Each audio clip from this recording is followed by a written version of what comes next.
on the way to my grandma's house about 4 years ago, and this big flash of light in the sky appeared with all different colors coming down from it, and it was like it was going to land right in front of us. And it never did. It just shot up in the air all of a sudden really fast, and it was right before Christmas time. And my mom and everyone else saw it, and we really thought it was neat. We noticed a very bright star-like object raised behind the rim of the forest. It was rising slowly at an angle in our direction. Then, when it had reached a considerable height and was right above us, we saw a flash like an explosion. Then this object turned and disappeared out of sight of tremendous speed. The fact that we are in contact with the extraterrestrials shouldn't be hidden from the people. My name is William Coleman. When I was at the Pentagon, I was Public Information Officer for Project Blue Book. Before that, I was a fighter-bomber pilot, and I saw a flying saucer. We in the Soviet Union are interested in exchanging information on UFOs and extraterrestrials. Heads have very oval-shaped eyes, very narrow nose, a slit for a mouth, slits for ears, no hair on the head, kind of a bulb-shaped head. For the first time in history, men and women from all over the world come together via satellite to share their experiences about unidentified flying objects. From the nation's capital, Washington, D.C., LBS presents, in association with Seligman Productions, UFO Cover Up.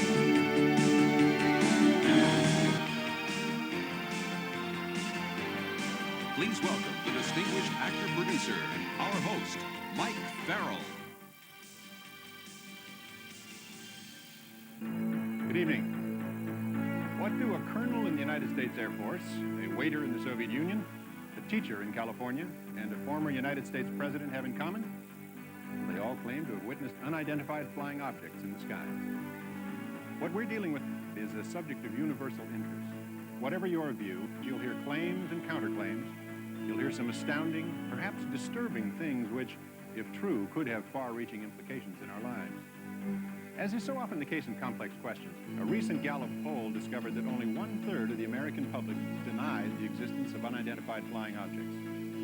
UFO encounters are categorized into 4 groups. You've had a close encounter of the first kind if you've seen a daylight disk or nocturnal light UFO at close range. On April 14, 1984, hundreds of people in the small mining town of Morenci, Arizona, witnessed a huge boomerang-shaped object in the sky.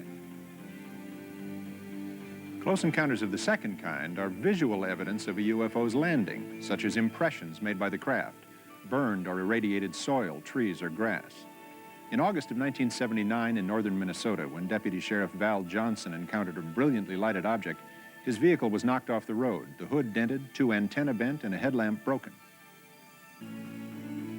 In a close encounter of the third kind, which Steven Spielberg made famous, the witness observes or actually confronts the occupants of the UFO. Close encounters of the fourth kind include people who claim to have been abducted by extraterrestrials.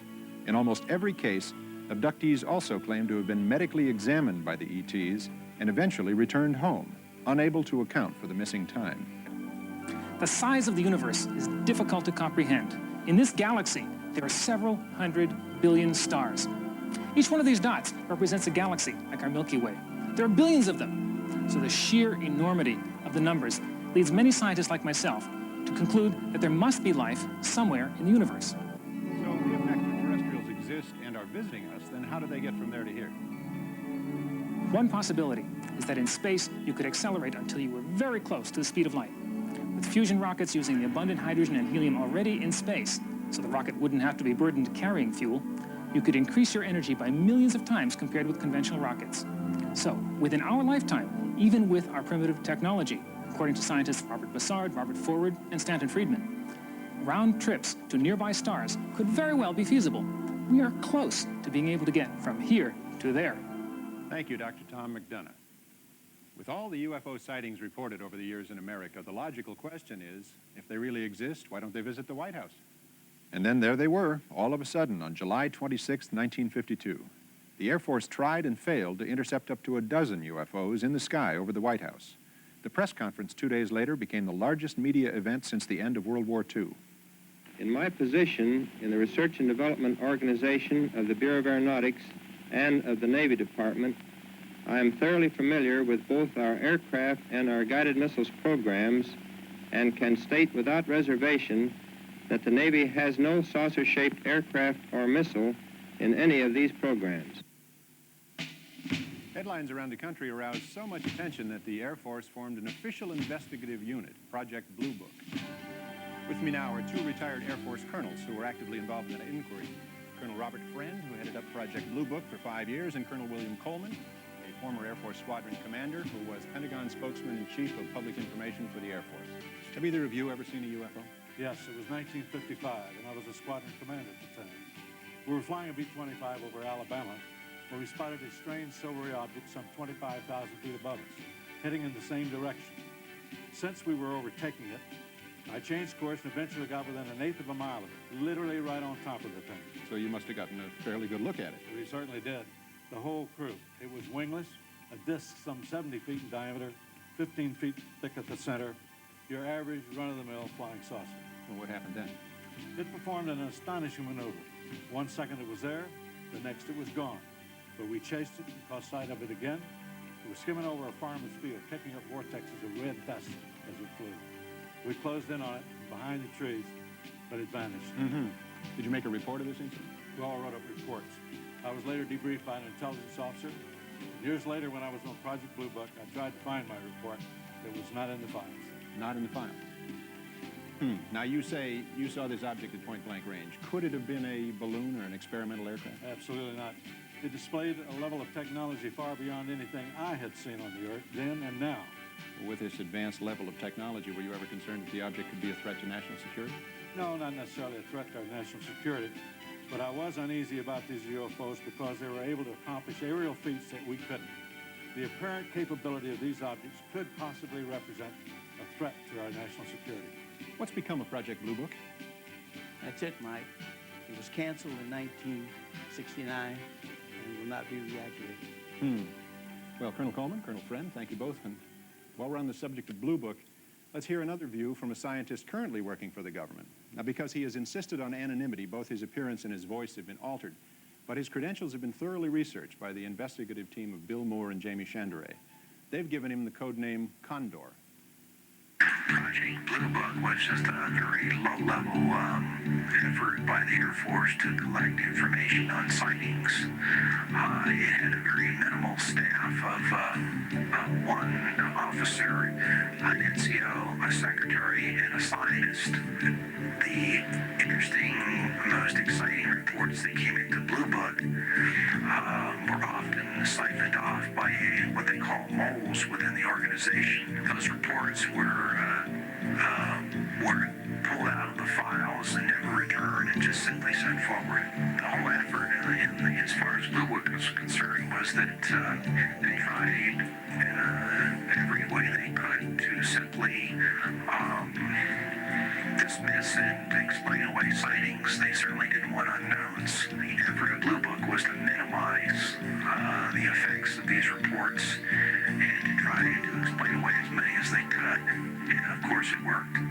It worked in the fact that it closed down Project Blue Book and terminated the Air Force's involvement, official Air Force involvement, public involvement with the subject of UFOs. Of course, we know that they carried on with a covert operation after that. When Blue Book closed down, the official U.S. government position was that UFOs didn't exist, and Americans accepted this contention as fact. Or did we? Do you hear something? Hear what? I don't hear. Shh, listen.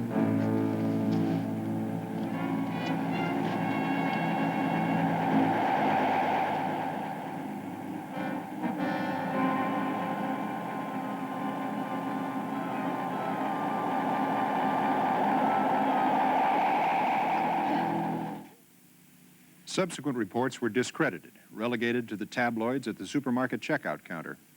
After Blue Book's final report, anyone who claimed to see a UFO was considered some kind of nut. It was a saucer. We saw it. We heard it, both of us. What more do we need to know? Well, we have to have time to think, to evaluate this before we sound off. So most sightings go unreported, particularly sightings by aircraft pilots. With me now are Dr. Richard F. Haynes and Captain Neil Daniels. Dr. Haynes, now retired, directed research and development projects at NASA's Ames Research Center for 20 years. Welcome, Dr. Haynes. Captain Daniels. Dr. Haynes, tell us about pilot sightings that you've been studying. Well, Mike, I've dealt with over 3,000 pilot cases from all over the world, including some very skeptical pilots, I might add, who have since seen a UFO and completely changed their minds and risked their reputations. Why do you limit your research to pilots? Well, because pilots are very reliable and credible witnesses. Their jobs and their lives of their passengers depend on them. They must be aware of what's going on in the skies around them. Unfortunately, most of them ask for anonymity. Really, why is that? Well, I think it's because of fear of ridicule, or worse, fear of losing their jobs. I mean, no airline wants to be promoted with the slogan, "Fly us and see a UFO." Might increase business. Fortunately, we do have a pilot who has come forward and has enough courage to share his experiences. Captain Neil Daniels, who flew for United Airlines for 35 years. Here. Would you tell us about your experience with a UFO? I was piloting a flight from San Francisco to Boston on March the 12th in 1977. And at an altitude of 37,000 feet, I became aware of a blinding, bright white light out to the left of the DC-10. I estimated it to be at about 1,000 yards. I don't know, the object could have been several hundred feet in diameter, but it didn't read on ground radar. Could you tell what it was? No. Could it have been a commercial flight or a military aircraft? Absolutely not. At the speed at which it departed, I've never seen anything like it. Was this object in any way a threat to your plane? The three compasses were indicating opposite directions, and the plane was veering off and banking to the left by a strong magnetic pull. Yeah, well, how did you and your crew react? The flight engineer kept repeating, I don't want to see it, I don't want to know about it. I don't want to know about it. Did you file a report? It was a short layover, and the FAA would have hassled me all night, so I let it go. So that was the end of that? Yes, but 6 months later, I was on a hunting trip with my boss, and I told him the story, and he said, "Gee, I'm sorry you told me that. Strange things happen to people who have these sightings." Strange things? Like what? Well, in my experience, people are fearful of losing their jobs or being transferred. So much for telling the truth. Well, thank you, Dr. Haynes, Captain Daniels, for coming forward on UFO Cover Up. Incidentally, Captain Daniels now lectures at San Francisco's Fear of Flying Clinic. I mean, flying airplanes, not flying saucers. Through the Freedom of Information Act, we've obtained a report from Iran. On September 18th, 1976, the Imperial Iranian Air Force reported flying objects so bright they illuminated the ground below. Alarmed citizens all over Tehran telephoned authorities with similar sightings. Simultaneous reports came from the Iranian Air Force, tower personnel, and ground radar. U.S. military intelligence forwarded reports to the Defense Intelligence Agency. As far as we've been able to ascertain, DIA did nothing with these reports. Guatemala, Central America. Camera crews were poised to film a car commercial. Suddenly, the cameraman was distracted by lights in the sky. And now, from Manitoba, Canada, an eyewitness account. Welcome, Mr. Robert Barry, an independent researcher and investigator from York, Pennsylvania. Bob, tell us about the sighting near Winnipeg, Manitoba. We're watching as this UFO moves across the screen 3 times at normal speed. Then the same movement once in very slow motion, 1/40th the normal speed.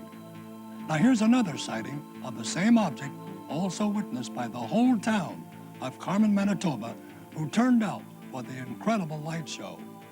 Now, as we slow the film down, watch as the UFO jumps from the right side of the screen to the top of the screen and lights up the whole sky. The UFO is calculated to have been traveling faster than 30,000 miles an hour.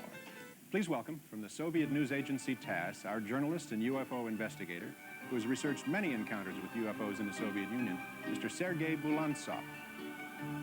Tell me, what are the most impressive recent UFO reports in the USSR? In 1984, a Tupolev aircraft flying from Tbilisi to Tallinn encountered a UFO at 4:10 a.m. Can you tell me who witnessed First the pilot noticed a bright beam of light shoot down to the ground.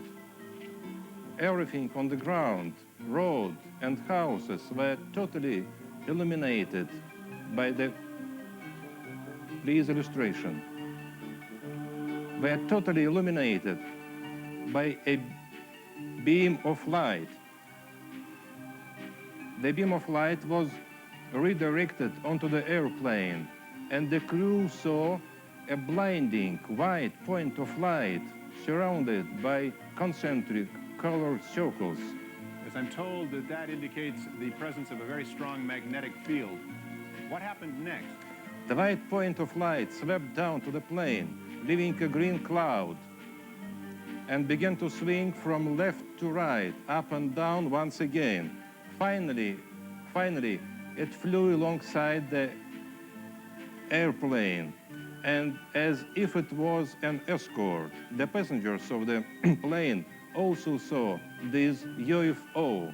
And after landing in Tallinn, Estonia, the crew was told that this UFO had been also seen on the radar screen. Any abduction cases in the USSR? Yes, in June 1975, near Borisovlevsk, south of Moscow, at 2 a.m., a Soviet army officer saw a very strange domed UFO aircraft on the ground. He approached it and saw two alien silhouettes inside. When he came closer, he felt something like an invisible wall, and then lost consciousness. When he recovered, he saw an alien aircraft fly away. He thought about 15 minutes had passed, but when he checked his watch, much to his amazement, 1 hour had passed. And later, he had the same dream over and over again. He was flying over the UFO landing site. So he thinks he was abducted. That sounds actually very similar to some of the abduction stories we've encountered in the United States. I understand you have some photographs that you can show us? Yes, certainly. This one was made in Bulgaria, near Stara Zagora, in July of 1978. A married couple was drinking tea at their country house when they saw this hovering object. They took this snapshot with a Polaroid camera. And another UFO had been seen near at the Murmansk region, near Finland's border. The same year, this snapshot had been reportedly made by the militia. Thank you, Sergei. Joining us now is Leonard Nikishin, Science Secretary of the Working Group Extraterrestrial Intelligence in the USSR Academy of Sciences. Mr. Nikishin, I understand that you have thousands of reports of UFO sightings in the Soviet Union. Yes. Most of them were explained later as natural events, but some were mysterious and unexplainable. I feel these are extraterrestrial probes without life as we know it. You mean unmanned space probes. Was there any official reaction to UFOs from Soviet science? Recently, most scientists here dismissed them. But now the situation is changing. Several years ago, we formed a UFO group that included many investigators, scientists, cosmonauts, technicians, writers, journalists, and so on. We published an announcement in several Soviet newspapers asking anyone who had had a UFO experience to contact our organization. Personally, I am sure we'll meet extraterrestrial at last, maybe sooner than we think. Thank you, sir. Sergei Bulontsov, Leonard Nikishin, thank you very much for all you've done so far. Stay with us and we'll get back to you. Rosemary Osnato, a commercial graphic artist, lives in New York City's East Village. Rosemary suffered a broken kneecap last year and is recuperating from the injury. Al Hassim lives in the Bronx with his wife and 11-year-old daughter and works the 4 p.m. to midnight shift for the telephone company in Manhattan. In his off hours, Al likes to play guitar and write songs. Lisa Salviano of Lake Hiawatha, New Jersey is 24, married, and pregnant with her first child. She works as a secretary in Morristown, New Jersey. These three ordinary individuals, unrelated to one another, share one extraordinary experience. With the guidance of a psychiatrist, Dr. Rima Lebo, they have been able to relive deeply buried memories that will astonish you. Under hypnosis, the subjects are put into a relaxed state in which they can recall these disturbing memories. And once regressed, they relive the experience in real time, often very emotionally, moment by moment. They re-experience what they went through the first time, though it may have taken place months or even years earlier. Now, please watch as we replay portions of their hypnosis session now. I could see the lights in the city, and there was this light coming over my head. Very bright, very intense light, very sharp, heavy.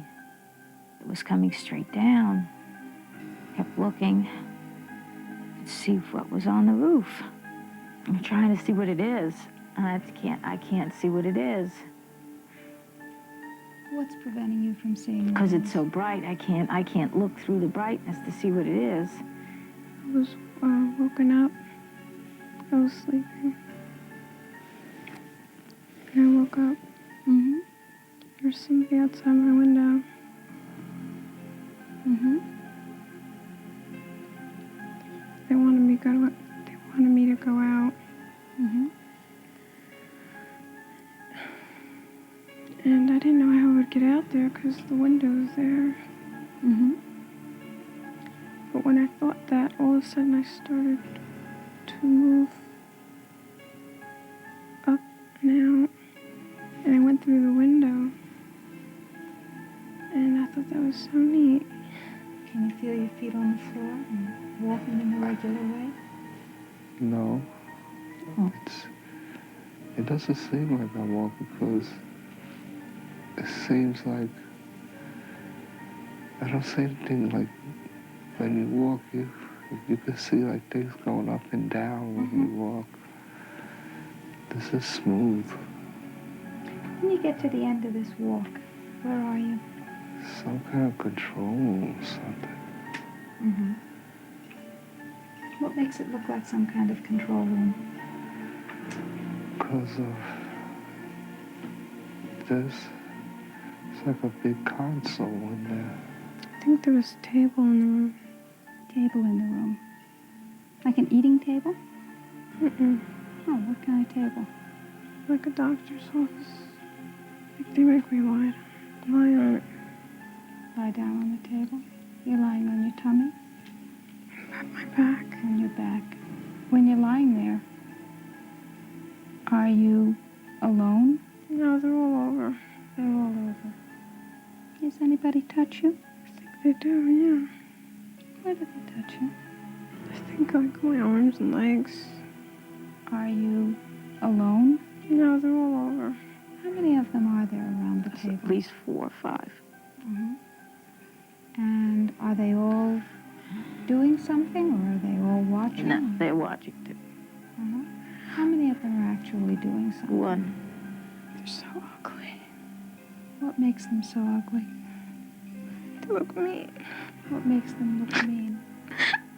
They don't smile. They don't smile. God, he's ugly. That is an ugly thing. Very ugly. His head looks so pathetic. His heads, they just don't look right.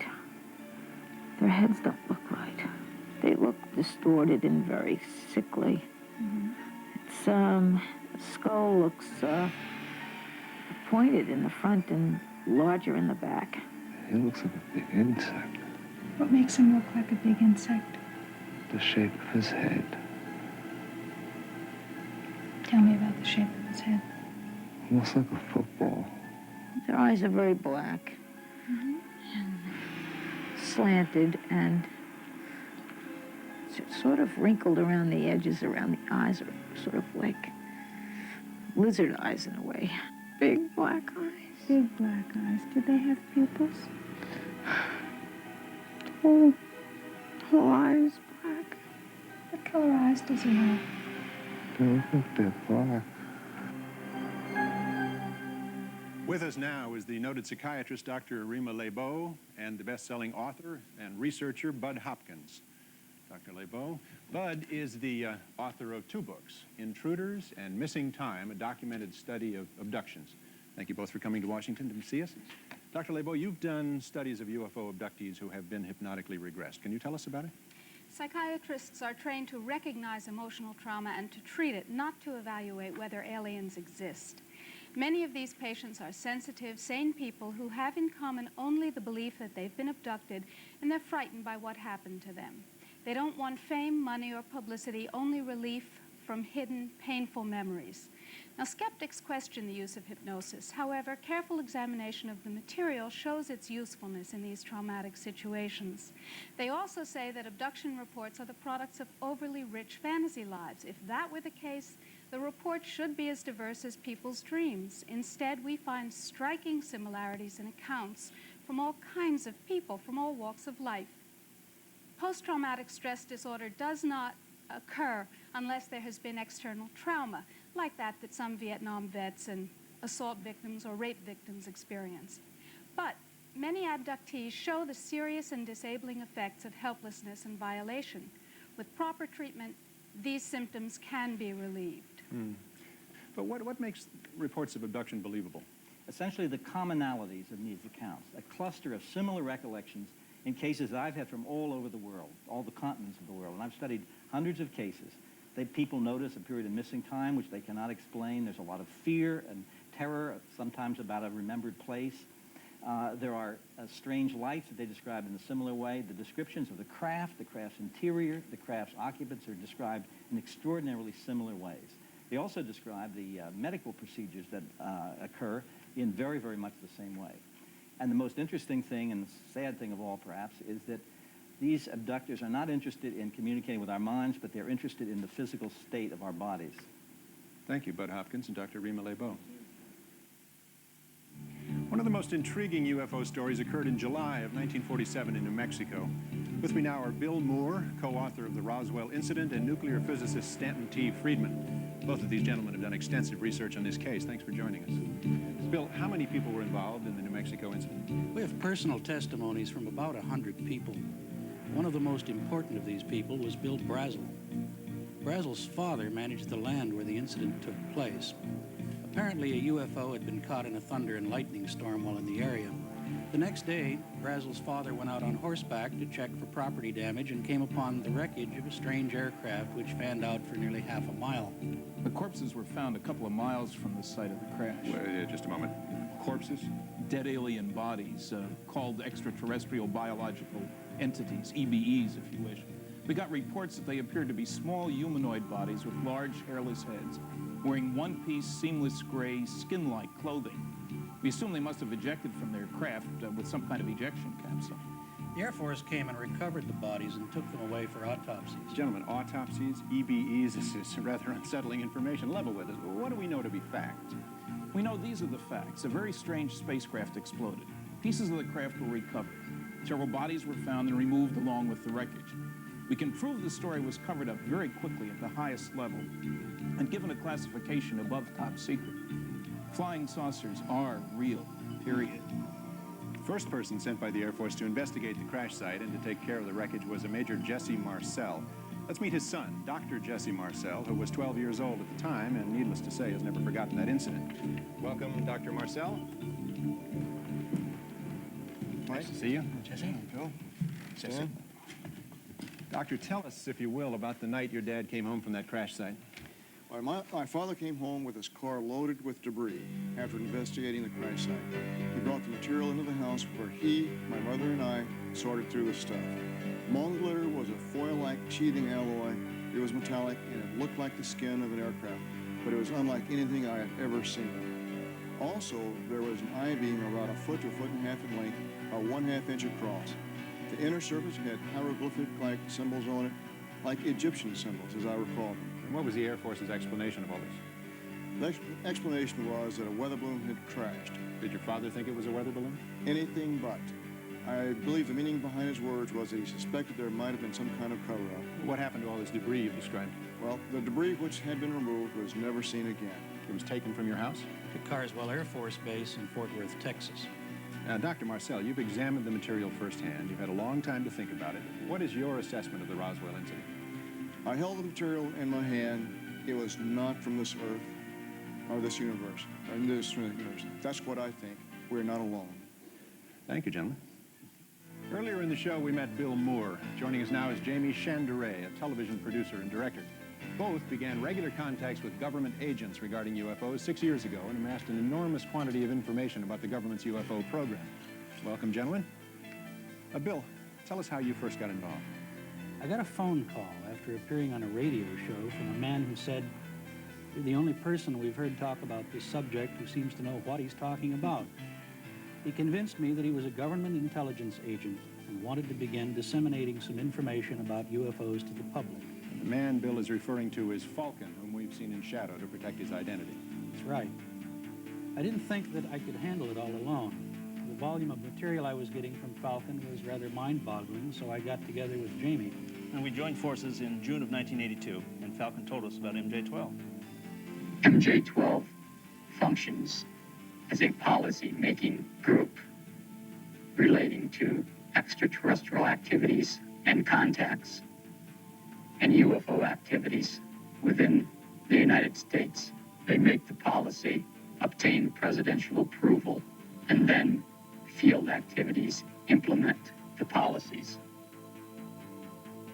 How did you acquire the MJ-12 documents? Well, they were mailed to me in a plain brown envelope, which contained President Truman's executive order establishing MJ-12 and the briefing document to President-elect Eisenhower, informing him of the 1947 crash in Roswell, New Mexico, and the recovery of alien bodies. Now then, there were follow-up postcards, Ethiopian picture postcards mailed from New Zealand with puzzles and riddles. Right, the puzzles were clues. For example, for a stylish look, shop Suitland. This led us to the National Repository in Suitland, Maryland, where we discovered the existence of top-secret documents and filed a Freedom of Information request, which led us further to the Cutler-Twining document. Now, all of our meetings with Falcon were secret. Now, wait, gentlemen. Riddles, postcards, secret meetings, code words. Didn't you suspect somebody was pulling your leg? Well, we always looked for a hoax, but within every clue, there was always some verifiable fact. So you were able to verify MJ-12? Validating MJ-12 was difficult because we couldn't find any government agency that would admit publicly that they were aware of MJ-12's existence. Well, so without validating it, how do you get from there to here? Well, after hundreds of hours of research, we're working with experts trying to validate the documents. But most important, the contacts have grown to include Falcon and 9 other government agents. And why do you believe them? Well, because we've been able to meet with them, we've been able to check and verify credentials, and it's clear that they are in secret, need-to-know positions. Falcon's position, for example, gives him access to the MJ-12 infrastructure. Why don't we just hear it in his own words? MJ-12 was a group of people within the government. MJ-12 was created by President Truman in the early 50s. And their job was to investigate, keep track of information pertaining to UFOs. Part of their job was scientific advancements. But their primary purpose was to keep track of the information coming in on UFOs and to analyze the information, both scientifically and in a way that would advance our technology.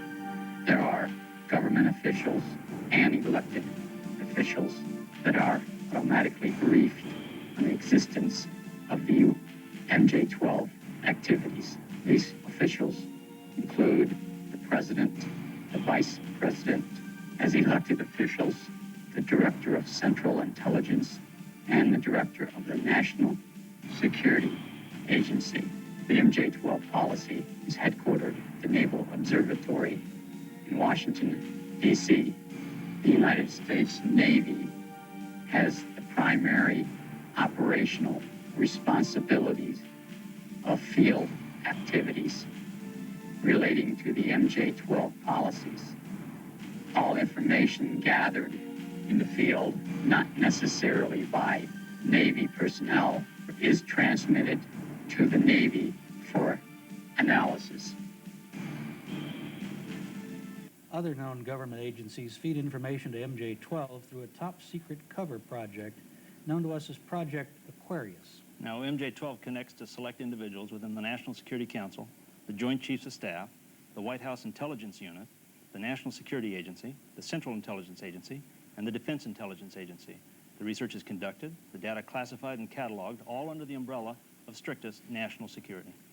The MJ-12 table of organization created by Moore and Chanderet purports to give us an understanding of a complex intragovernmental chain of command existing solely to oversee, organize, and administer the data on UFOs and ETs. Gentlemen, thank you very much. Thank you.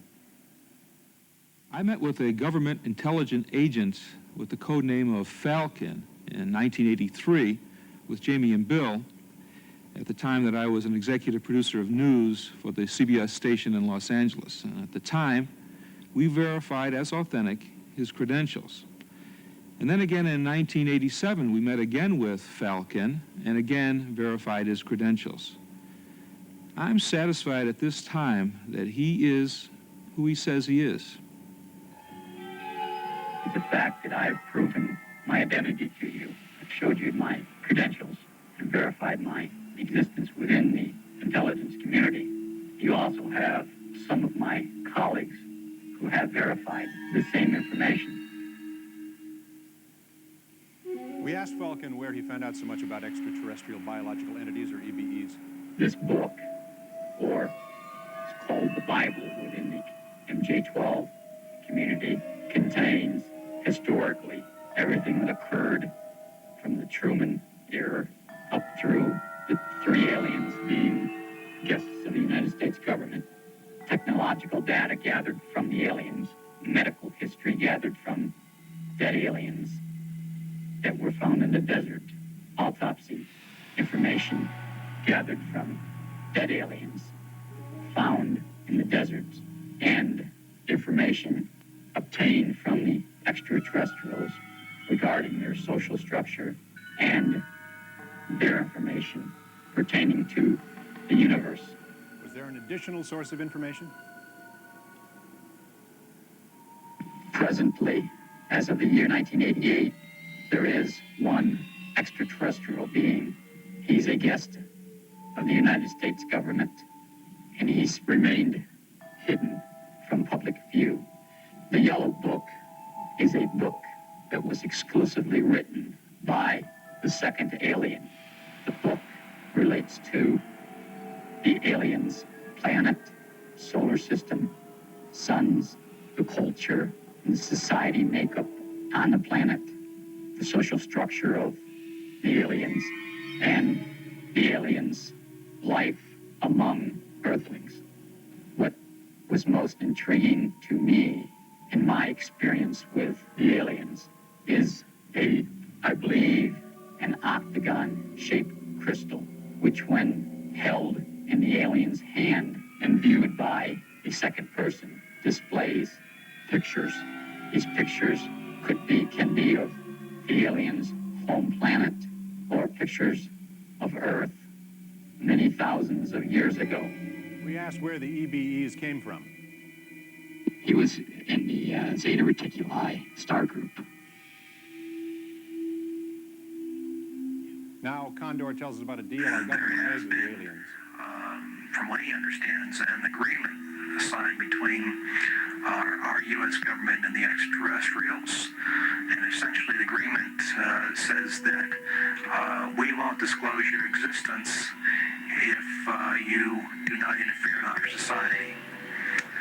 And we allow you to operate from a designated base here in the United States. It's in the state of Nevada in an area called Area 51 or Greenland. The extraterrestrials have complete control of this base, which is located in Nevada. My understanding is that 3 different aliens of the same species have resided within the United States from 1948 or 49 until present day. The first alien was captured in in the New Mexican desert after its craft crashed. The alien, which was named Eva by the government, was kept in captivity for 3 years. We learned a great deal of information about the aliens' race, culture, and spacecrafts. The second alien was a part of an exchange program. I don't recall what year that alien visited. The third alien was also part of an exchange program and has been a guest of the United States government since 1982. We asked what they looked like. You know, a run-of-the-mill EB. A creature about 3'4" to 3'8" tall. Their eyes are extremely large, almost insect style. Their eyes have a couple of different inner lids. The days were extremely bright, probably twice to 3 times as bright as our sun, I think. They have just 2 openings where our nose would be. They have a small mouth. They have no teeth as we know it. They have a hard gum-like area. Their internal organs are quite simple. They have a one organ which does the job of our heart and lungs. Their digestive system is really simple. Their skin structure is extremely, it's a very elastic skin and hard, probably hardening from their sun. They have some basic organs. Their brain is more complex than ours. It has several different lobes than ours have. Their eyes are, where our eyes are controlled by the back of our head, theirs is controlled by the front of the brain. Their hearing is quite better than ours, almost better than the dog's, small areas. Their sexual organs are, they have males and females. Their kidney and bladder is one organ. They excrete waste. They have another organ, which I don't know if our scientists determined what it was for, but they believe it's to transfer the solid wastes and the liquid wastes. They have hands without thumbs. They have 4 fingers without any thumbs. Their feet are web-like, small web-like. So many questions occur. Do they believe in a supreme being? What's their intelligence level? What's their average lifespan? It's approximately 350 to 400 Earth years. It's my understanding that the aliens have an IQ of over 200. They have a religion, but it's a universal religion. They believe in the universe as a supreme being. The aliens enjoy music, all types of music, but especially ancient Tibetan style music. We asked about their diet. They do eat vegetables. They like vegetables. And their favorite dish or snack is ice cream, especially strawberry. Well, the next time you're in an ice cream parlor, just quietly notice who orders strawberry, okay? As a wrap-up, Falcon and Condor said to us, I personally feel that this information should be presented to the public. There's only a small portion of the information that we've gathered from the extraterrestrials that should be safeguarded or classified. Condor also suggested he'd like to see a congressional hearing on the subject. Interestingly enough, he, Falcon, and a third source have agreed to meet with the senator's staff to discuss all of the information they claim to have concerning UFOs and aliens. From this meeting, a Senate investigation could ensue. Now, if this is true tonight, we're witnessing history in the making. Once again from TASS, here is Sergei Bolantsev. Tell us again, Sergei, about the preliminary findings from Tunguska in Siberia. Are you on the line, Sergei? The Tunguska explosion, which occurred in 1908, still attracts a tremendous amount of public attention. I traveled twice to the site of the explosion. It is in a very remote, very distant part of Siberia. And according to some recent findings, the most astonishing fact about Tunguska explosion is that actually there were two objects, I would say 2 UFOs. The first one had been seen early in the morning at approximately 8 a.m. and it exploded over the Tunguska forest. And the second one had been seen in the afternoon. One can get the impression that the second object was looking for the first one. Yes. And Mike, by the way, why shouldn't we arrange a joint Soviet-American expedition to the site of the explosion? I think that's a terrific idea, Sergei. I'm sure there are many Americans who would like to join us. We'll talk further. Now, we're looking forward to the final reports from this latest expedition to Siberia.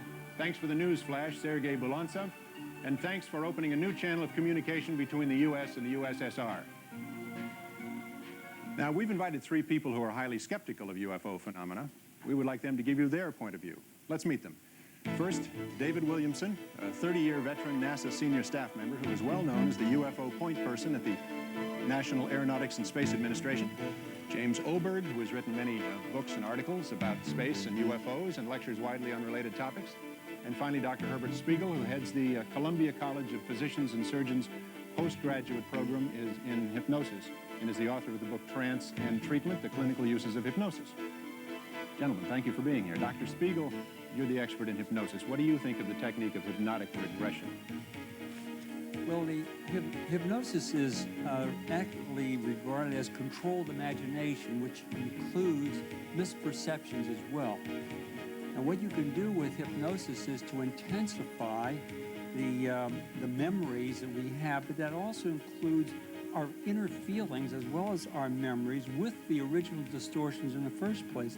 But hypnosis does not at all enhance the accuracy of the original perception in the first place. Does not? Does not. The question of commonalities, does that mean anything? It's simply because we know that in our forensic work that too many misperceptions occur in the first place. I see. And if you now intensify it with the vivid recall of hypnosis, then all you do is exaggerating what you already started off with as a misperception. All right, sir. Mr. Williamson, what does NASA's point man on UFOs have to say in response to the material you've seen?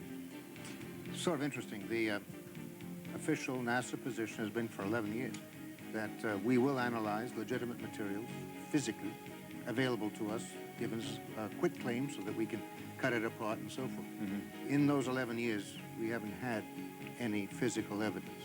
What you're dealing with here seems to be a phenomenon, very real, since Ezekiel all the way to Florida. Yes. But it is not a physical phenomenon that you can measure, that you can put your hands on, that you can bring to the laboratory. I don't know what it is. It's obviously real. You can have some hoaxes, quite a lot of hoaxes, as you saw tonight.